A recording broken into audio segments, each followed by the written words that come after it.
నమస్తే అండి, tempting bowls కి స్వాగతం. నేను మీ సిరి సంతోష్.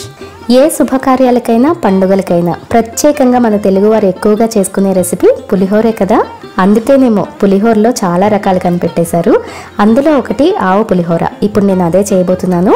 ఇది కంప్లీట్లీ మా నాన్నమ్మ చేసే స్టైల్ అండి. చాలా అంటే చాలా బాగుంటుంది. 1/2 కిలో రైస్కి కొలతలన్నీ క్లియర్గా చెప్తున్నాను. దీన్ని బట్టి ఇంగ్రీడియంట్స్ని మీరు ఎక్కువ తక్కువ చేసుకోవచ్చు.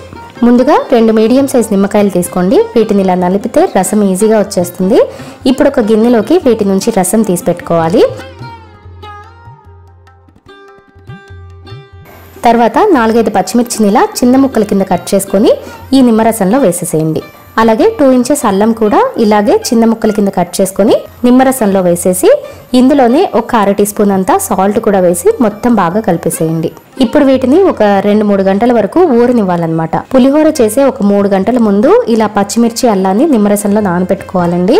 ఇవి పులిహోరలో అక్కడక్కడ నోటికి పుల్లగా ఉప్పుగా తగులుతూ చాలా అంటే చాలా బాగుంటాయి. ఎప్పుడు ట్రై చేయకపోతే ఒక్కసారి ట్రై చేసి చూడండి. ఇంక ఈ స్టైల్ని అస్సలు వదిలిపెట్టరు మీరు.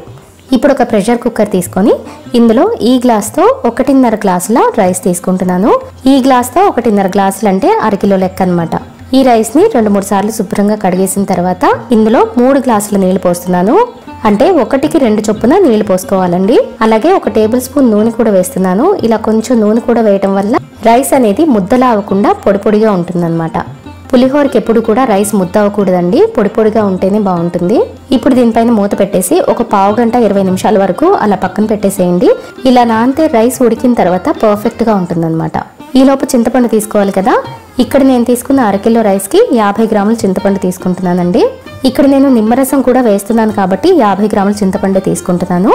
మీరు ఇలా నిమ్మరసం వేయకపోతే కనుక చింతపండు 70 గ్రాముల వరకు తీసుకోవాల్సి ఉంటుంది. ఈ చింతపండును కూడా 1-2 సార్లు శుభ్రంగా కడిగేసేయండి. ఎందుకంటే చింతపండులో కూడా కొంచెం డస్ట్ పార్టికల్స్ ఉంటాయన్నమాట. ఇలా కడిగేసిన తర్వాత ఇది మునిగే వరకు నీళ్లు పోసి పక్కన పెట్టేసేయండి. ఈ లోపు చింతపండు నానుతూ ఉంటుంది. 20 నిమిషాల తర్వాత కుక్కర్ని స్టవ్ మీద పెట్టేస్తున్నాను. మీడియం ఫ్లేమ్ మీద ఒక 2 విజిల్స్ వస్తే సరిపోతుంది. ఈ లోపు ఆవపిండి కోసం ఒక మిక్సీ జార్ తీసుకొని ఇందులో 1.5 టేబుల్ స్పూన్ల ఆవాలు వేసుకోవాలి. టేబుల్ స్పూన్ అండి, టీ స్పూన్ కాదు.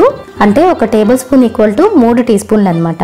మనకి నార్మల్గా ఇంట్లో ఉండే కొంచెం పెద్ద సైజ్ స్పూన్ తీసుకుంటే సరిపోతుంది. దీంతో పాటు 2 ఎండుమిరపకాయలు వేస్తున్నాను.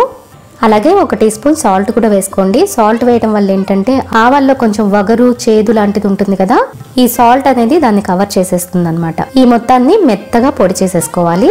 చూడండి, ఇలా మెత్తగా పొడి చేసుకొని పక్కన పెట్టేసుకోండి.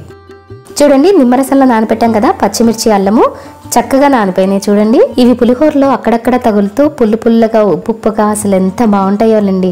పచ్చిమిర్చిని ఇష్టంగా తినేవారు ఇంకా ఎక్కువ కూడా వేసుకోవచ్చు. ఈ లోపు చింతపండు కూడా చక్కగా నానిపోయిందండి. ఈ చింతపండు గుజ్జు మొత్తం ఇలా పిసికి పక్కన పెట్టుకోవాలి. ఈ లోపు స్టవ్ పైన పెట్టిన కుక్కర్ కూడా 2 విజిల్స్ వచ్చింది. అలాగే స్టీమ్ అంతా పోయిన తర్వాత ఓపెన్ చేసి చూపిస్తున్నాను. చూడండి, రైస్ చక్కగా ఉడికిపోయింది కదా. ఇప్పుడు దీన్ని ఒక బేసిన్లోకి తీసుకుంటున్నాను. ఈ రైస్ వేడిగా ఉన్నప్పుడే 1 టీ స్పూన్ పసుపు, 1 టేబుల్ స్పూన్ వేరుశనగ నూనె వేసుకోవాలి. ఇది పచ్చి నూనెనండి. అలాగే కొద్దిగా కరివేపాకు, రుచికి సరిపడా ఉప్పు కూడా వేసేస్తున్నానండి. నేను ఇక్కడ 4 టీ స్పూన్ల వరకు వేసాను ఉప్పు. ఈ మొత్తాన్ని 1-2 సార్లు ఇలా బాగా కలిపేసి మూత పెట్టి పక్కన పెట్టేసేయండి. మరి ఎక్కువసేపు కలపొద్దండి, అన్నం వేడిగా ఉంటుంది కదా.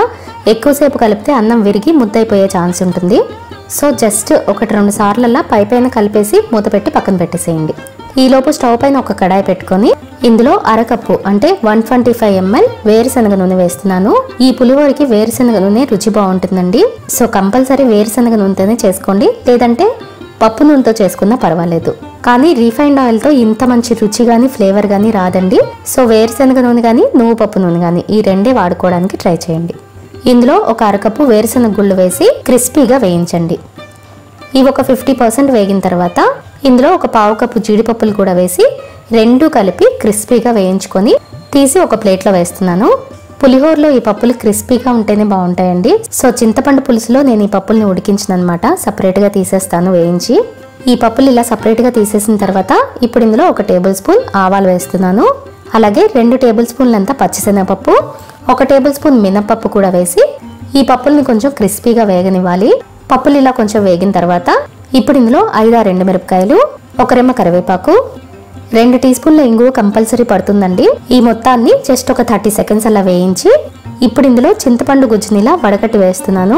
చింతపండు గుజ్జుని ఇలా వడకట్టేస్తే ఇందులో ఉండే నార గింజలు లాంటివి సపరేట్ అయిపోతాయి కాబట్టి పులిహోర తినేటప్పుడు చాలా బాగుంటుందండి. సో అందుకని ఇలా వడకట్టేస్తూ ఉంటాను నేను ఇప్పుడు. చూడండి, పులిహోరలో కంపల్సరీ బెల్లం వేసుకోవాలండి. బెల్లం వేస్తేనే ఆ పులుపుని బ్యాలెన్స్ చేస్తూ పులిహోరకి మంచి రుచిని పెంచుతుంది అనమాట. సో నేను తీసుకున్న 1/2 కిలో రైస్ కి ఈ మాత్రం బెల్లం సరిపోతుందండి. అంటే 1 టేబుల్ స్పూన్ అంత బెల్లం సరిపోతుంది. ఇప్పుడు ఈ బెల్లం కూడా వేసేసి చింతపండు పులుసు దగ్గర పడి ఆయిల్ సపరేట్ అయ్యేంత వరకు ఉడికించుకోవాలి. నిమ్మరసంలో నానబెట్టిన పచ్చిమిర్చి వేస్తున్నాను కాబట్టి ఇంకా నేను ఇక్కడ వేరే పచ్చిమిర్చి ఏం వేయట్లేదండి.